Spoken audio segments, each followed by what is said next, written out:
Mass spec of elements. Before you can actually look at the mass spec, you need to know a few things. So we're going to review some of the stuff from Chem 1. You're going to analyze the mass spectrograph to interpret relative abundances of isotopes and the number of isotopes. So if you don't know what an isotope is, that's why we're reviewing it. Determine the identity of an element from its mass spectrograph. And we're going to perform calculations with average atomic masses and percent abundances. Looking here at reviewing isotope definitions and information about isotopes. Remember, isotopes are atoms of the same element. They have the same number of protons, like here hydrogen all has one proton, but they have different number of neutrons. You have the one that doesn't have a neutron, you have the middle one, deuterium, that has only one neutron, and then you have tritium, which has two neutrons. So they're different masses based on the number of neutrons here. And for carbon, the normal one that you think of is carbon-12 because it's the most abundant, but there are two other isotopes of carbon. So carbon-12 is the most abundant one. Carbon-13, there's just a very minuscule percent abundance of it. And then, of course, carbon-14 is the radioactive one, which is also a very small percentage of the isotopes of carbon. But what we need to look at here is realizing that we're talking about the different number of neutrons, which changes the mass. If you have more neutrons, you have a larger mass, and that's what makes isotopes of the element, different. So atoms that have the same number of protons, that means they're the same element, because in order to have the same number of protons, they have the same atomic number. They have different number of neutrons. That's what an isotope is, if you don't remember that from last year. Despite the mass number and neutrons, everybody's like, does this have any effect on its chemical behavior and the way it reacts? No, it does not affect chemical behavior, because chemical behavior is really all about the electrons and the outer energy level. Now, we'll talk about chemical behavior and reacting later when we get to the electron part of the structure. All right, this is isotopic notation that you will recall from Chem 1. Where you have the symbol and then you have the number in the upper left corner, the number in the lower left corner. And then sometimes you have an ion as well where it has a charge. But the number in the upper left corner, that is your mass number. So that's the protons plus the neutrons. The atomic number is also the proton number, don't forget. So that's the bottom lower number here. It also gives you these descriptions here so that you can go back and look at that. And then you have your symbol here. So you can figure out the number of neutrons very easily just by subtracting. 63 minus 29, that's 34 neutrons in this particular atom of copper. There's 10 neutrons in this particular atom of neon. So subtract these, and there would be 5 neutrons in this ion of beryllium. Okay. All right, so one other thing about the notation, besides using the symbol notation, you can use this notation where you do dash, and this is the mass number, see mass number. So really, if we're looking at carbon, we know carbon has 6 protons. These aren't ions because it's telling us that it's not an ion.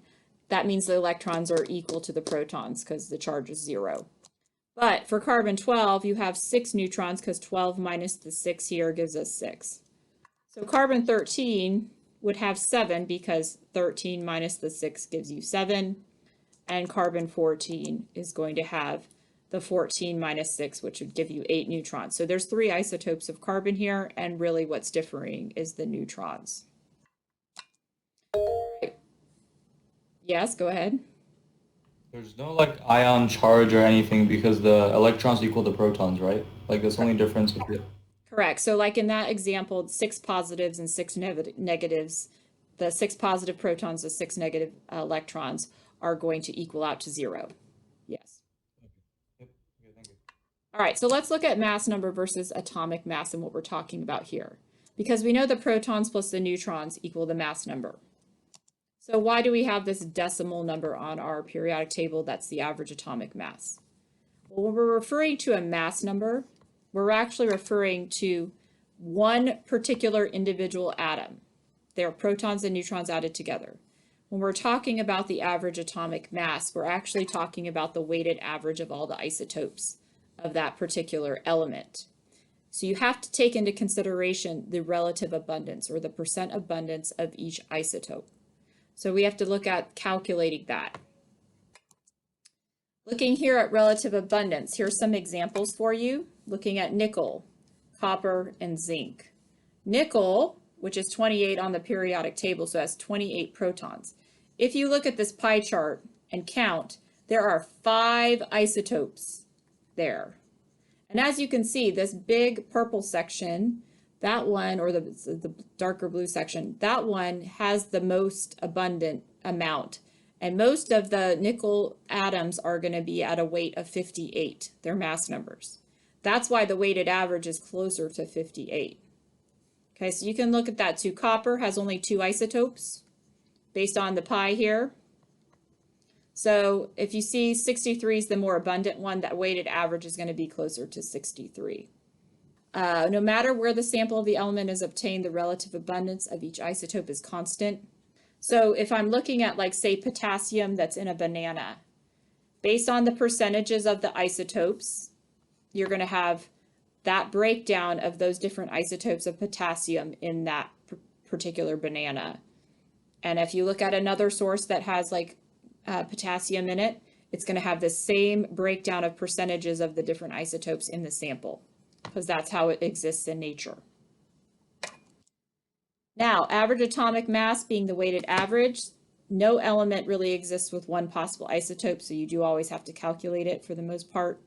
We're going to be looking at the relative abundance and the mass numbers, so that's where we get this weighted average.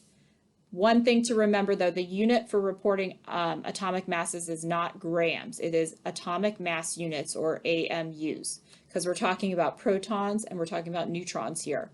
We're not actually talking about it at like the molar level where we're at grams. This is the general equation. It's the percent times the mass for the first isotope, the percent times the mass plus the second isotope. If there's a third isotope, you would add that in, and that's how you would get the average atomic mass. Let's look at an example. This would be one from like last year. Here's an example of boron with 2 isotopes, boron 10 and boron 11. So here we have the percentages, okay? You need to change them to the decimal number first, and remember a percentage is out of 100, so that's why we can move it over to decimal places. So this is like the percent times the mass here of the first isotope, boron 10. Here's the percent times the mass of the second one here, and then we just add them up, okay, and we end up getting our atomic mass units. Now this one has 3 and this one has 5, so we went with 3 here, 3 and 5, 3 here. But remember, when you're adding and subtracting, the significant figures are about the place value, and they both go out to the hundredths. So that's why we would keep the hundredths here. And for the most part, I'm not going to nitpick significant figures on atomic masses, because I typically want you to go out 2 decimal places anyways. So far, so good. So this is the easy, typical one that you would see from last year. This one is the more challenging one that we did in honors. Now, I'm just going to walk you through the steps, and you can go back and relook at it later. Some of you will remember it, some of you won't. But this is one where you have to set it up as a system of equations, because we have 2 isotopes. We have lithium-6 and lithium-7, and here's their like actual masses. They gave us the average atomic mass, but no percent, so we have to figure out the percents. So we set it up as a system of equations. Like this x is the percent of the first one, which is not the same value as the percent for the second one, the second isotope. So x and y are different variables. That's why we set it up this way. Now, what do you know about percents? All of the percents need to add up to 100. And since we're doing it in decimal form, that's why we have the 2% adding up to 1 over here. Then I can rearrange and substitute. So I can take the y equals 1 minus x, because I rearranged it, and I can insert it into y over here. Therefore, all of my variables now in the equation are x. Then it's just a bunch of algebra to solve for x. Once you get x, okay, you figure out the decimal, multiply by 100, you get the percent of the lithium. Subtract it from 100, you get the other percent of the other lithium.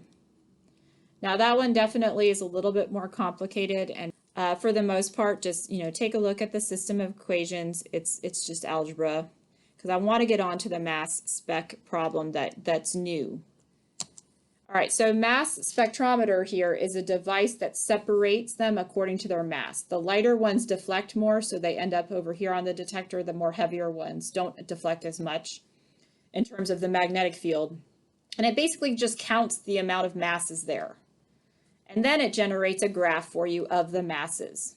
So this is what a mass spec graph looks like. It's just a bar graph, actually. It always gives you the relative abundance and the mass number of the isotopes. Now looking here at our mass graph, how many isotopes are in this particular element? Anybody see that? Yeah, 4. Okay, this one's hard to see, but there's a bar there. 1, 2, 3, and 4. There's 4 isotopes here. So they could ask that question, how many isotopes in this particular element? Based on the graph, calculate the approximate average atomic mass. Well, that's fun. Now you have to do some estimating here. So I'm just going to estimate here. This one's definitely 10%. That's pretty easy. I'm going to give this a 1%. This one, 82% is my estimation. And so then percents are supposed to add up to 100 anyways. So I'm going to guesstimate that one at 7%.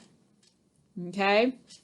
So if you calculate it now, all you have to do, do the mass times its percent, change it to the decimal form. So 1% is going to be 0.01 in terms of its decimal.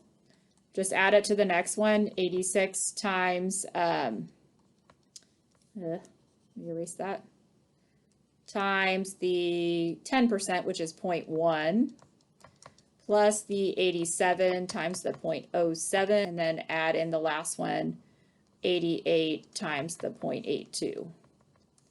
When you do that and you add it all up, I'm just going to give you the answer because I want to move on to part B here. You end up getting like 87.69 atomic mass units. Based on this average atomic mass, I can also answer B. But what do I need to look at in order to answer B? Determining the identity. What should I look at? Yes, a periodic table. So looking here, my measurement was 87.69 atomic mass units based off of my calculation. Well, let's look here at the masses. Oh, here's 85. Here's 88. Oh, 87.62. Guess what I'm closest to? SR, or strontium. So I can identify the element. So basically looking here, this is the type of problem that you're going to see on the AP exam, just like this.